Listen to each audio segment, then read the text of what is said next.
Hey everybody, David from Flash by Vcyclenut, looking at my slightly stripped down naked MT09. Woo, yeah, naked bike, even more naked. Now I just got the exhaust off, got the radiator hanging there, and which means it's time to test another exhaust. This exhaust is going to be the Dominator. I got the GP3 on the 21 through 23. This system made the most power that I tested on that bike, and we'll see how it does on the 24. I went with the GP3, to be honest, because it's the cheapest. And when I did the 21 through 23, I tested adding a longer mid-pipe and a second muffler, and it performed identical. So no matter what system you have, you can expect the performance to be right on par and really nice. I don't have to make 17 different flashes for it because they sell a bunch of different configurations. This one, as you can expect, is loud, very loud. It seems like all the exhausts I've been testing are very loud. Sorry to all my neighbors. A couple things. They do this, I don't remember this from last time. It's got this cool etching on the side. It looks pretty nice. Only a narrow band O2 sensor, so I'll have to put my adapter in there. They did give us an O2 extender, and it's got a nice little moisture cover over it, which is the first I've seen. That's kind of nice. And it's got the little R in the end cap there thing. I did always like the looks of this system. Like I said, for me, it was a bit too loud and aggressive. On the 21 through 23, I'm expecting the same on the 24. It didn't come with directions, but it's got color-coded dots matched to color-coded dots. So that should make it pretty easy. As always, I will install it, let you know if anything gives me any troubles, but I'm not expecting any. And we'll do some road tuning and some dyno tuning and get you all that number, give you a full review with sound levels and all that good stuff. So maybe we can pop 120, be the first one to hit 120. I don't know. We'll see. I did forget to mention the system weighed in at 6.5 pounds. With not much to this, right? Because there's not a big muffler, which is why it's loud, but it's also why it's light. So saving 9.5 pounds over stock. So that's pretty nice. Pretty nice. So the Dominator exhaust is all bolted up on my 24 MT09, and besides my wideband sticking out on it, it is a clean looking exhaust for sure. Only one problem. So just real quick, in case this is one of my first videos that you've watched of mine, when we install exhaust, we always install everything loosely. So what I did is I assembled the header onto the collector so I could see where each tube went. Then I took it up off the collector, put the middle pipe on, and then each end pipe on, then slid the collector over, which included the little muffler, and then I slid the little end tip over, and then I tightened from the back of the bike forward. So that means I tightened this bolt, and then I tightened the clamp, and then there were springs, and then I tightened the header. That way you don't have alignment issues. So I did have to remove this bracket, and this bracket goes here. Otherwise, it would hit the pipe. This bracket has a spacer built into it. So I did have a spacer that I was able to find to put there, but I know not everybody has a bucket full of bolts and spacers like I do. So that's something to pay attention to. I don't know if that's a 24 MT09 thing.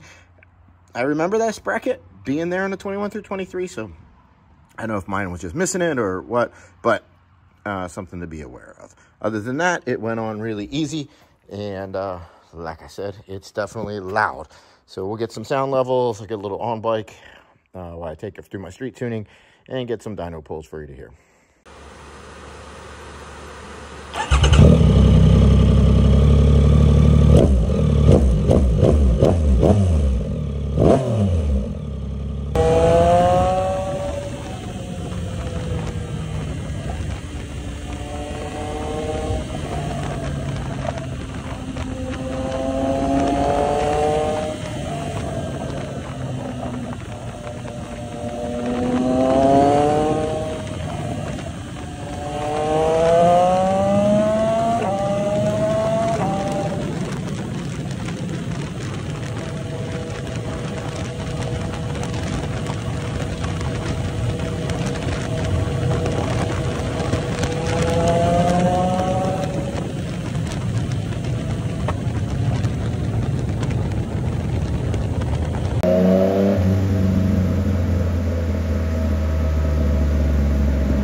All right, here we are again looking at some dyno runs. So, yeah, the exhaust is definitely loud.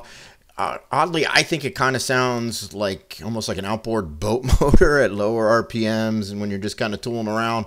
It really has a aggressive scream when you get on it. It really does change tones. A little bit more so than the other exhausts that I remember. So anyway, here was what my stock 24 MT09 made on my dyno. So like always, I did some dyno pulls with the stock ECU with the Dominator exhaust pulled up. And we got some nice increases. We got 7 horsepower and about 3 pound-feet of torque. Gains all the way pretty much across the rev range. Not too bad for just bolting on. And of course, when we added my flash, we got more. So we got another 5.5 horsepower and about 3.5 pound-feet of torque. And of course, better throttle response. Really can feel the smoothness at flash versus stock ECU. Did take it for a ride with the stock ECU just to see. And noticeably different. That second gear is just horrible, as you all know, stock. Really just night and day better feeling bike. So when we compare it from stock to where we are now, we could see that we've got great gains, right? 12.5 horsepower, 6.5 pound-feet of torque. This is my first pull or first exhaust that I've achieved over 120 horsepower with. And so, yeah, excellent results yet again. So this is the high, like I said, the highest number I've gotten. Let's compare it to my previous high, which was the TOS. You can see they kind of go back and forth to about 9 grand, and between 9 and 10 grand is where the Dominator really holds the advantage and gives you that higher peak number. You know, on the street, I'm guessing that the difference would be quite negligible. It's not like you're able to keep the bike between 9 and 10 grand all the time, but still, bench racing, highest number, still pretty cool to get 120 horsepower. So thanks, guys, for watching. Remember that subscribe and like button for more motorcycle-related content. I'll be finishing up the Dominator tune with the DNA Stage 2 lid in the next day or so, and the M4 exhaust is on its way. Not decided yet whether I'm going to test that first or rip off this Dominator and just get the flashing done with a bunch of the Stage 2 airbox lids. Not decided yet. So take care, guys. Thanks a lot.